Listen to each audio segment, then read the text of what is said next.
ஸல்லல்லாஹு அலைஹி வஸல்லம் அவர்கள் ஃபாத்திமா ரலியல்லாஹு அன்ஹா வீட்டுக்கு வருகிறார்கள்.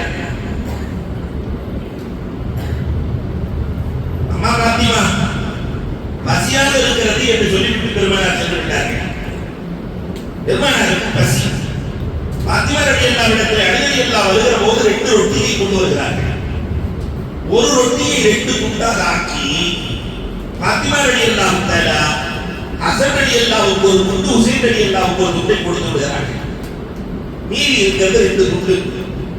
அலி ரலியல்லாஹுக்கு அந்த ஒரு ரொட்டியை 2 ஆக்கி அலி ரலியல்லாஹுக்கு ஒரு துண்டு, ஃபாத்திமாவுக்கு ஒரு துண்டு. அந்த ஒரு துண்டை எடுத்துக்கொண்டு ஃபாத்திமா ரலியல்லாஹு தஆலா பெருமானார் ஸல்லல்லாஹு அலைஹி வஸல்லம் இடத்திலே சென்றார்கள். பாப்பா, நீங்க சாப்பிடல, நான் சாப்பிடல, இந்த துண்டை நாம் 2 பேரும் பகிர்ந்து சாப்பிடலாமா? இந்த பகிர்தல் குடும்பத்தில் மட்டும்தான் இருக்கிறது. சம்பாதிச்சு கொண்டு வந்து உறவுகளுக்கு எல்லாத்துக்கும் கொடுத்து, மனைவி மக்கள் எல்லாத்துக்கும் கொடுத்து சாப்பிட வைக்கிற போது ஏற்படுகிற அந்த சந்தோஷமும் ஆனந்தமும் உலகத்தில் எதிலும் கிடைக்காது.